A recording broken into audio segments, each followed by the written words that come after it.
नमस्कार, भक्ति सफर में आप सभी का स्वागत है। नवरात्र के अंतिम दिन देवी दुर्गा की 9वीं शक्ति और भक्तों को सब प्रकार की सिद्धियां प्रदान करने वाली मां सिद्धिदात्री की पूजा का विधान है। जैसा कि इनके नाम से स्पष्ट हो रहा है, मां सभी प्रकार की सिद्धियां और मोक्ष को देने वाली हैं। मां सिद्धिदात्री की पूजा देव, यक्ष, किन्नर, दानव, ऋषि मुनि, साधक और गृहस्थान आश्रम में जीवन यापन करने वाले पूजा करते हैं। नवरात्रि के अंतिम दिन मां की पूजा पूरी विधि विधान से करने वाले उपासकों की मन मानी इच्छा पूरी होती है। मां सिद्धिदात्री के पास अणिमा, महिमा, प्राप्ति, प्रक्रम्य, गरिमा, लधिमा, ईश्वरत्व और वर्षित्व का 8 सिद्धियां हैं। ये 8 सिद्धियां मां की पूजा और कृपा से प्राप्त की जा सकती है। मान्यता है कि सभी देवी देवताओं को मां से ही सिद्धियों की प्राप्ति हुई है। हनुमान चालीसा में इन्हें 8 सिद्धियों का उल्लेख करते हुए कहा गया है और अष्ट सिद्धि नवनिधि के दाता अष्टवीर दीन जानकी माता, इस बात से ये दर्शाया जा सकता है। ये सभी प्रकार की सिद्धियों को देने वाली है। नवदुर्गाओं में मां सिद्धिदात्री अंतिम है। इनका वाहन सिंह है। ये कमल के पुष्प पर आसीन है। आस्थावान भक्तों की मान्यता है, इस दिन शास्त्रीय विधि विधान और पुण्य निष्ठा के साथ माता की उपासना करने से उपासक के सभी प्रकार की सिद्धियां प्राप्त हो जाती है। सृष्टि में कुछ भी उनके लिए मुश्किल नहीं रह जाता है।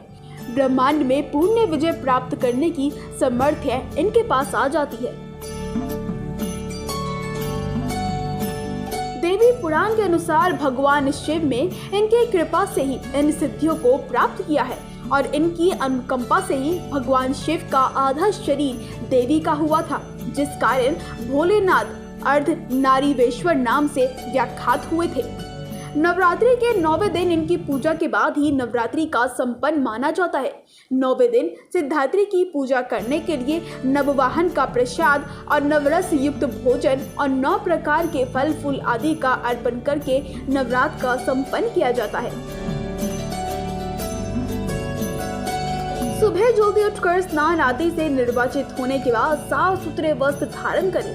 मां की प्रतिमा को गंगा जल से स्नान कराएं। नवरात्रि की 9वीं तिथि को माता सिद्धिदात्री की प्रसाद, 9 वस्त्र युक्त भोजन, 9 प्रकार के पुष्प और 9 प्रकार के ही फल अर्पित करने चाहिए। सबसे पहले कलश की पूजा व उसमें स्थापित सभी देवताओं का ध्यान करना चाहिए। मां को रोली कुमकुम भी लगाएं। मां को मिष्ठान और 5 प्रकार के फलों का भोग लगाएं। इसके बाद माता के मंत्रों का जाप करके उनकी पूजा करें। इस दिन भक्तों को अपना सारा ध्यान निर्वाण चक्र की ओर लगाना चाहिए। यह चक्र हमारे कपाल के मध्यम में स्थित होता है। ऐसा करने से भक्तों को मां सिद्धिदात्री की पूजा से उनके निर्वाचित चक्र की उपस्थिति शक्ति अपने अंदर प्राप्त होने लगती है। 4 भुजाओं वाली मां सिद्धिदात्री लाल रंग की साड़ी पहने हुए कमल के आसन पे विराजमान होती है। इनके दाहिनी ओर निचले वाले हाथ में चक्र, ऊपरी वाले हाथ में गदा, बाईं ओर से नीचे वाले हाथ में शंख और ऊपर वाले हाथ में कमल पुष्प है। मान्यता है कि मां सिद्धिदात्री को मौसमी फल, चना, पूरी, खीर, नारियल और हलवा अत्यंत प्रिय होता है। कहते हैं कि मां को इन चीजों का भोग लगाने से वह प्रसन्न हो जाती हैं। दुर्गा सप्तशी के 9वें अध्ययन के साथ मां सिद्धिदात्री की पूजा करनी चाहिए। इस दिन मौसमी फल, हलवा, चना, पूरी, खीर और नारियल का भोग लगाना चाहिए।